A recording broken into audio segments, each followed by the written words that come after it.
in a large bowl with a slice of crusty French bread. You can eat it right away, and it is delicious, but many say beef bourguignon is best prepared the day before, so it's great for dinner parties. Next on Cultural Flavours, we explore the sweet world of French desserts and give you a step-by-step guide to a baked caramel classic.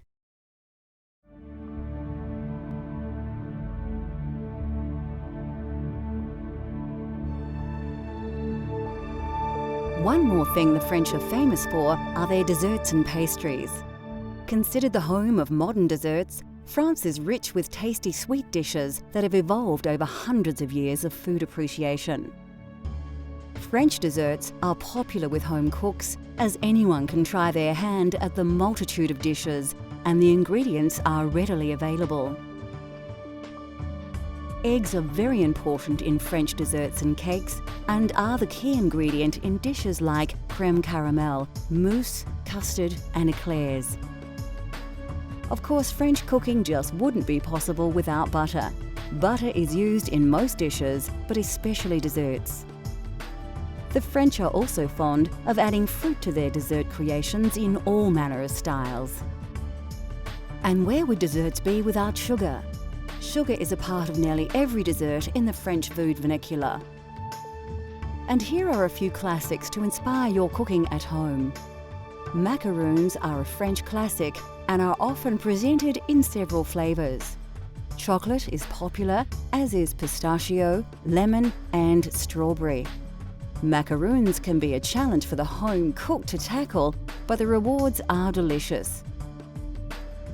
Of course, when you think French desserts, eclairs always pop to mind. Eclairs are also flavoured differently, but the chocolate variety is by far the most recognisable. The French probably have more desserts in their food culture than any other. They have perfected the art of flans, tarts and chocolates, plus a myriad of delicious treats too many to mention.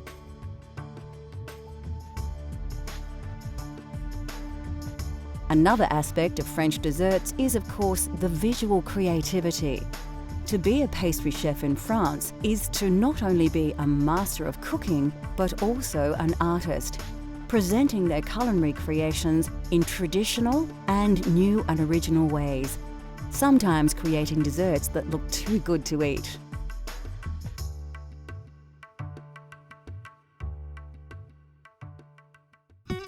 The French have made a true art out of desserts, yet they need not be complicated.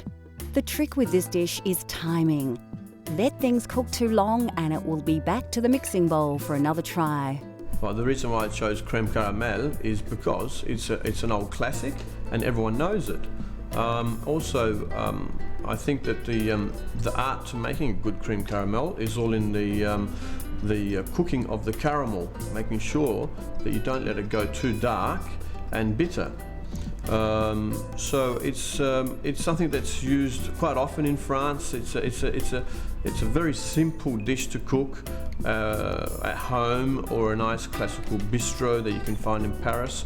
You'll find it on virtually every menu that you can find in France.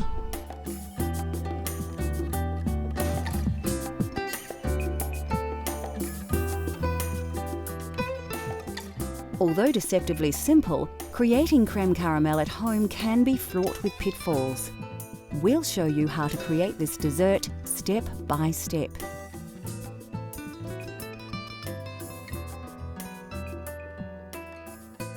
First, crack all your eggs into a mixing bowl. For this recipe, it's not necessary to separate the whites and yolks, so we're off to a flying start. The next step is to add your sugar. Don't dump it all in at once. The sugar needs to be slowly whisked into the eggs, mixing as you go, like this. Then it's over to the stove to warm your milk. You will need to bring it to the boil, but rather than stand and watch it, you can prepare your vanilla bean. Carefully slice the bean lengthways, but don't cut it right to the end. This makes it easier to get the bean out of the mixture later. Place the vanilla bean in the milk and wait for it to boil. As the milk rises, take it off the heat and put it aside for the vanilla to infuse. Now it's time to make the caramel. All you need for caramel is sugar, water, and perfect timing. You will also need a dish or sink filled with water to cool the saucepan. Then it becomes a waiting game. You don't need to stir the mixture, just wait until the water evaporates from the sugar. If you attempted this without water, the sugar would burn. The trick with caramel is to watch it cook and wait for the colour to change. Then it's just a matter of taking it off the heat when it turns a golden brown, which happens very quickly. When it does, place your pan in the water to cool for about half a minute to stop it from overcooking. Then quickly pour the caramel into the base of each bowl before it begins to set. Go back to the eggs and sugar and whisk in the vanilla milk you made earlier.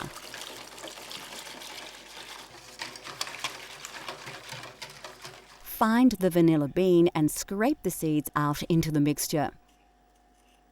Then you need to remove the bubbles or they will appear in your final dessert.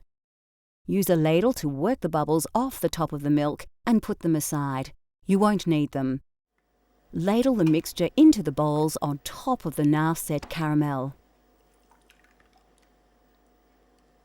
You'll notice we have the bowls in a bain-marie. Of course, we will fill this with water to just below the top of the bowls and it will prevent the dessert from burning while cooking. Place the bain-marie in the oven at 180 degrees for about 40 minutes. Carefully take them out of the oven and they should be browning on top. Let them cool, then place them in the fridge to set.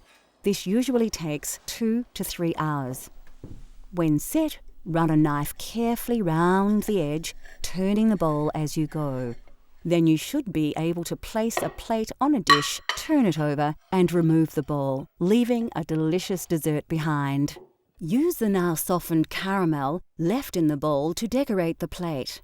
And there you have authentic French cream caramel. If that doesn't make you hungry, nothing will.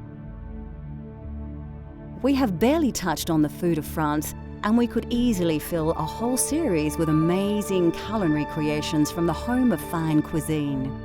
Unique thinking and centuries of experimentation has provided us with the foundation of many modern cooking techniques. Cultural Flavours continues to explore the world through the diversity of food. Let Cultural Flavours take you on a gastronomic journey so you can experience the tastes of the globe at home.